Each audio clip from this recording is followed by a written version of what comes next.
Okay, today we're opening up a medical case file. We're launching an investigation into one of the body's most critical systems, the kidneys, and a sudden, absolutely devastating attack they can come under. It's a really scary question, isn't it? I mean, just imagine the tiny, intricate filters inside your kidneys doing their job perfectly one day, and then all of a sudden, they just start to collapse on themselves, scarring over and heading towards total failure. What on earth could cause something like that? Well, we're diving deep into a condition called collapsing FSGS. It's a particularly aggressive, fierce pattern of kidney injury. And our mission today is to follow the clues, line up the suspects, and uncover the hidden vulnerability that makes this disease so incredibly dangerous. Our investigation starts right now. All right, so every investigation has to start at the scene of the crime, and for us, that's the kidneys. First, we need to get a handle on the nature of this attack, what makes it so fast and just so overwhelming. So what is collapsing FSGS exactly? Well, think of your glomeruli as these tiny, microscopic filters. In this disease, they don't just get damaged, they literally collapse and then scar over. When that happens, massive amounts of protein start leaking out of your blood and into your urine, and your kidney function just plummets, and it happens with terrifying speed. And this is where you really see just how ferocious this collapsing form is. Typical FSGS can be more of a slow burn, a gradual decline. But collapsing FSGS, it's a wildfire. The onset is incredibly rapid. The protein loss is massive. I mean, more than 10 grams a day is pretty common, and the drop in kidney function is acute and severe. It is a completely different beast. Okay, so every mystery has its suspects, right?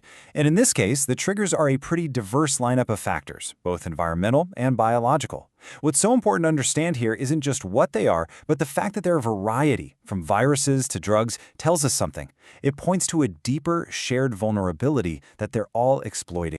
First up in our lineup, infections. This was actually the first huge break in the case years ago with the discovery of HIV-associated nephropathy, or HIV-AN.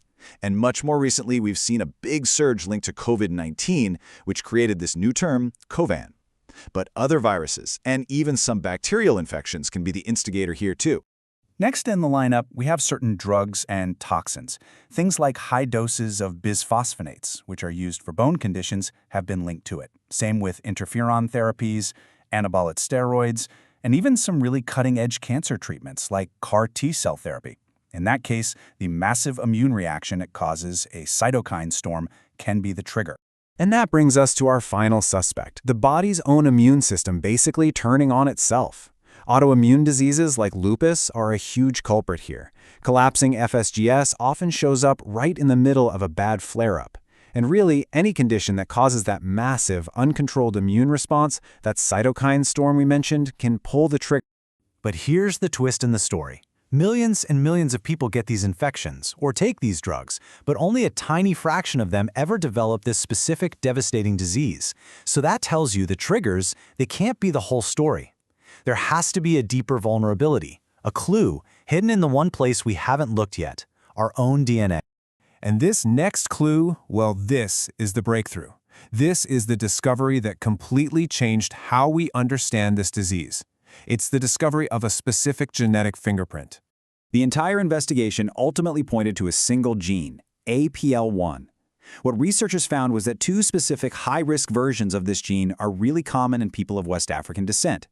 And this single gene, it turned out to be the key piece of the puzzle.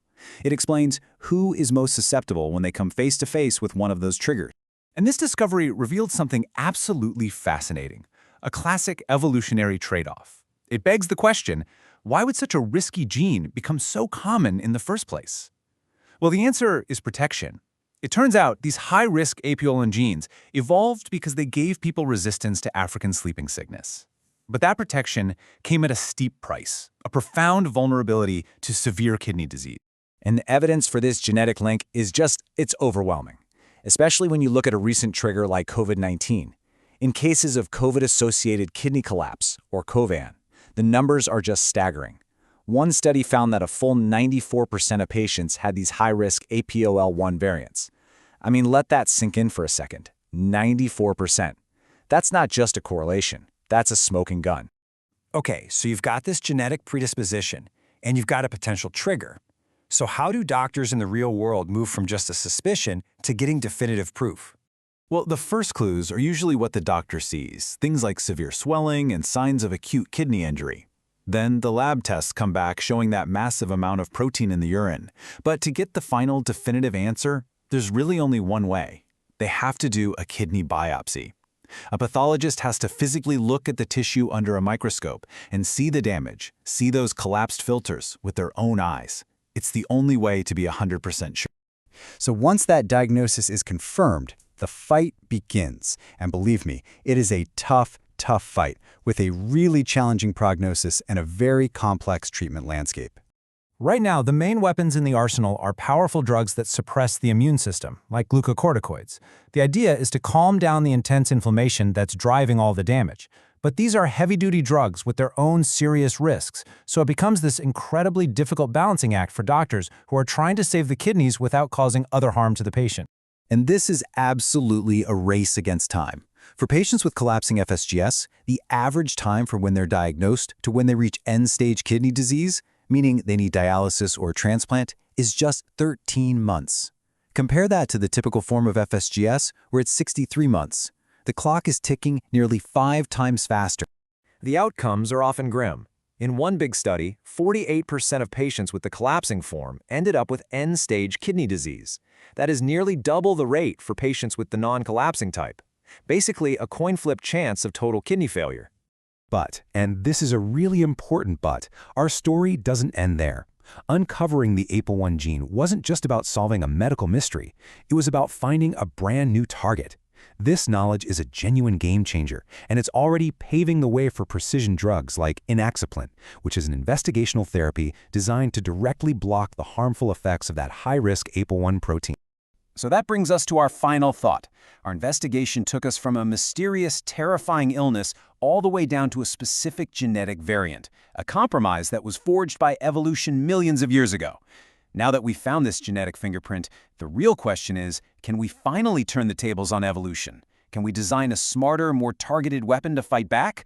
The future of treatment really depends on the answer.